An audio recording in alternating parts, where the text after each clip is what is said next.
selamat pagi anak-anak. Pagi, Pak. Sebelum kita memulai proses pembelajaran, maka Bapak ajak dulu kita untuk berdoa. Saya meminta kepada anak kami Winda untuk membawakan kita dalam doa.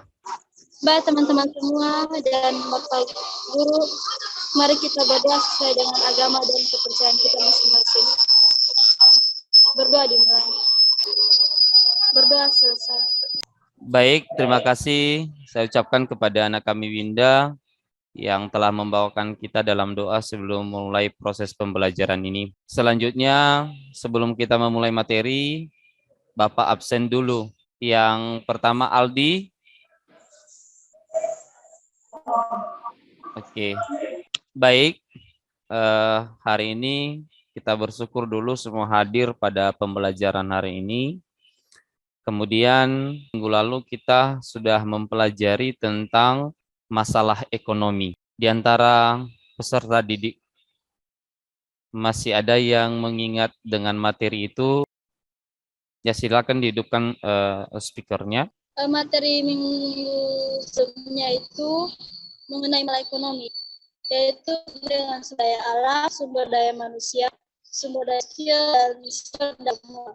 Baik, kepada anak kami Winda, atas jawabannya, ya benar, masalah ekonomi itu terkait dengan masalah sumber daya alam, masalah sumber daya manusia, masalah sumber daya modal, dan masalah sumber daya skill. Nah, pada hari ini kita juga mempelajari bagian daripada masalah ekonomi, yaitu masalah ekonomi klasik dan masalah ekonomi modern.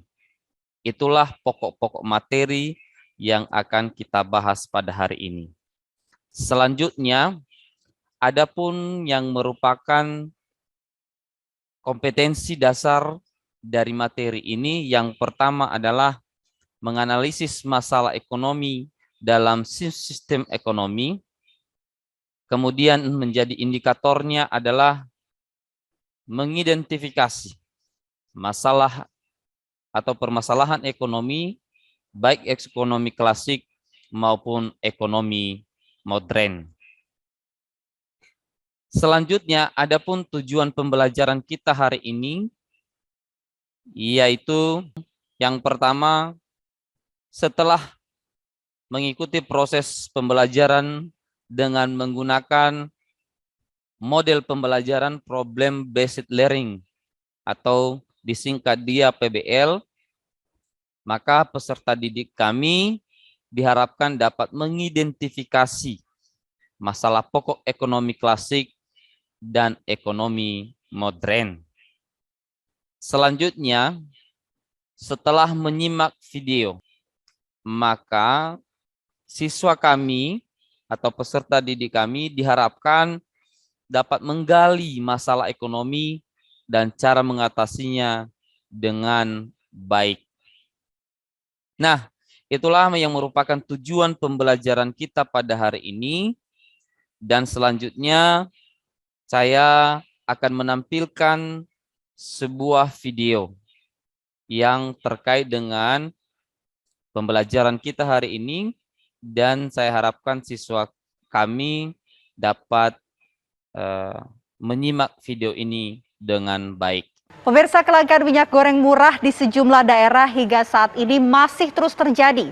Di Kabupaten Mamasa, Sulawesi Barat, puluhan ibu-ibu terpaksa antri dari pagi di toko retail hanya untuk mendapatkan 1 liter minyak goreng Rp14.000. Warga rela antri meski mobil yang membawa minyak goreng belum tiba. Pengelola toko retail pun membatasi pembelian 1 liter minyak goreng per orangnya. Padahal umumnya pembatasan pembelian adalah 2 liter per konsumen. Untuk sekali pengiriman toko retail di Kabupaten Mamasa mendapatkan jatah 400 hingga 500 liter. Di video yang sudah kita atau peserta didik kami simak tadi, kepada peserta didik kami silakan bergabung dengan kelompoknya dan silakan untuk didiskusikan daripada studi kasus ini, baik kepada peserta didik kami, apakah sudah bisa dipresentasikan daripada hasil diskusi kelompoknya? Sudah, Pak.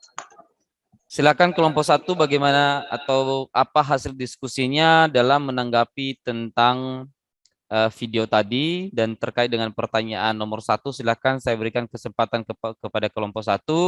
Baik, kami dari kelompok 1 akan menjawab pertanyaan pertama, yaitu mengapa produsen dan distributor menjadi orang yang bertanggung jawab terhadap terjadinya kelangkaan minyak goreng dan apa alternatif solusinya kepada konsumen. Menurut kelompok kami, pertama, produsen adalah orang yang menghasilkan barang dan jasa, sedangkan distributor adalah orang yang menyalurkan barang tersebut.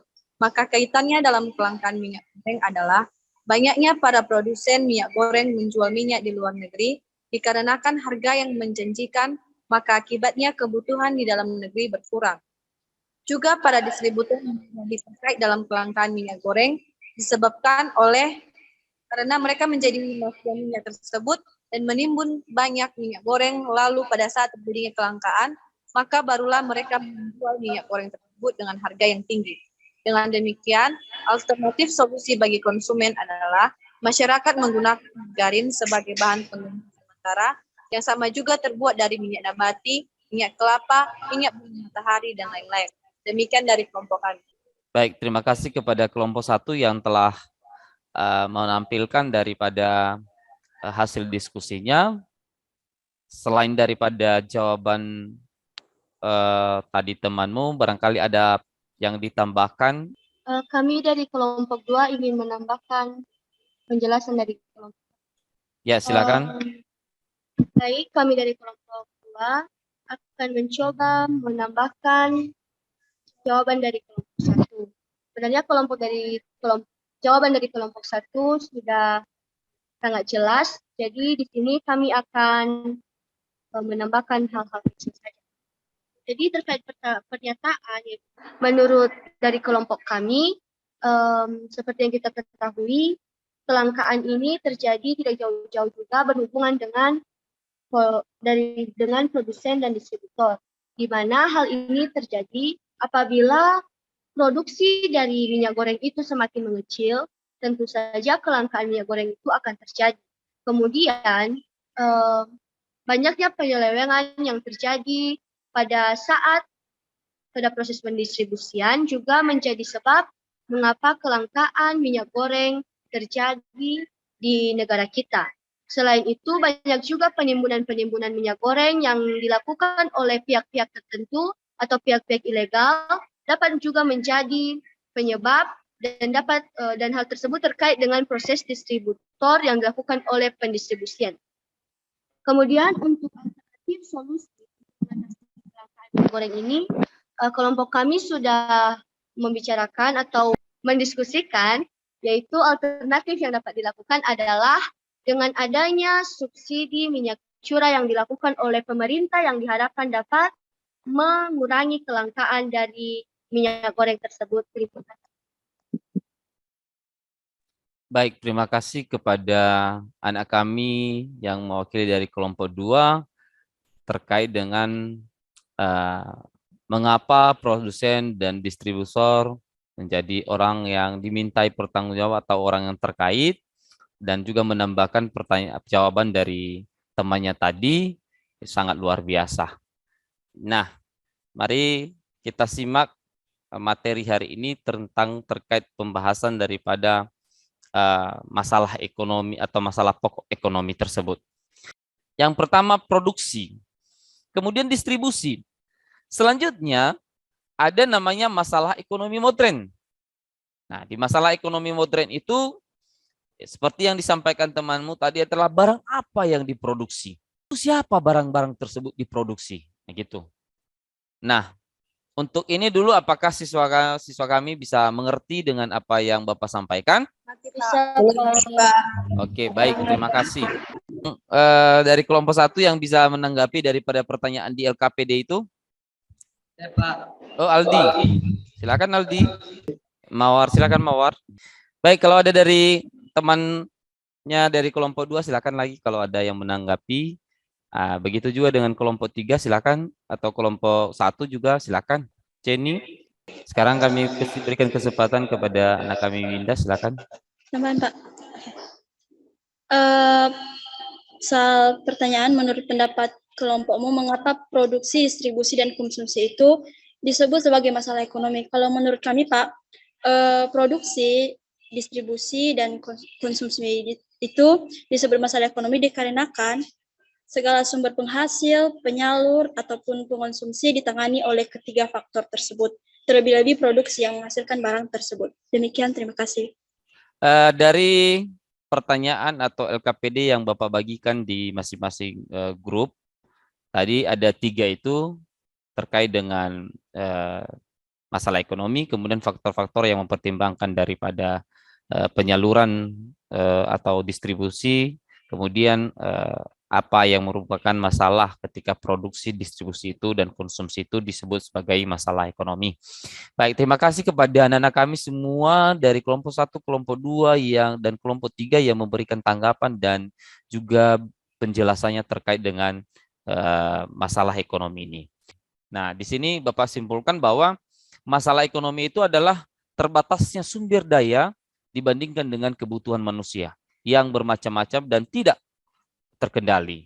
Seperti masalah ekonomi klasik, yakni produsen adalah hal pertama, artinya bahwa produksi jadi salah satu hal yang paling penting yang berkaitan dengan pembuatan barang atau jasa yang dibutuhkan konsumen. Yang menjadi hal kedua adalah tentang distribusi. Kemudian konsumen juga. Jadi di masalah ekonomi klasik itu ketiga hal ini tidak bisa dipisahkan. Kenapa? Karena produksi, distribusi, dan konsumsi itu sangat berkaitan. Kemudian masalah ekonomi modern yang berfokus pada barang apa yang diproduksi. Kedua, bagaimana cara memproduksi barang. Dan ketiga adalah untuk siapa barang diproduksi. Itulah kesimpulan daripada materi kita hari ini. Dan kemudian ada tugas yang sudah Bapak sampaikan di halaman 79. Silakan dibacakan nanti itu dan kemudian dikerjakan dan dikirim ke Google Form. Jadi Bapak sudah buat Google Form dan silakan dikirim nanti tugas-tugasnya. Itu tugas mandiri ya. Tadi di LKPD itu tugas kelompok dan silakan dikirim nanti di Google Classroom atau di Classroom ya. Bapak terima kasih sangat kepada anak-anak kami yang telah berantusias dalam kegiatan pembelajaran hari ini. Dan saya ucapkan juga terima kasih telah memberikan tanggapan, saran, dan juga pertanyaan-pertanyaan yang muncul dari teman-teman dan sangat luar biasa. Nah, di akhir daripada pembelajaran ini sebelum kita akhiri, maka kita sudah mengawali tadi daripada pembelajaran ini dengan doa. Maka kita akhiri juga dengan doa. Jadi sebelum kita akhiri, saya yang meminta kepada anak kami Elsani, silakan bawa kita dalam doa. Baik, untuk mengakhiri pembelajaran kita pada saat ini, mari kita semuanya bersatu dalam doa sesuai dengan agama dan kepercayaan kita masing-masing. Doa dimulai. Selesai. Baik, terima kasih kepada anak kami Elsani telah membawakan kita dalam doa terkait dengan pembelajaran kita hari ini. Semoga bermanfaat bagi anak-anak kami semua. Dan demikianlah pembelajaran kita hari ini. Sekali lagi Bapak ucapkan terima kasih dan selamat pagi. Pagi, Pak.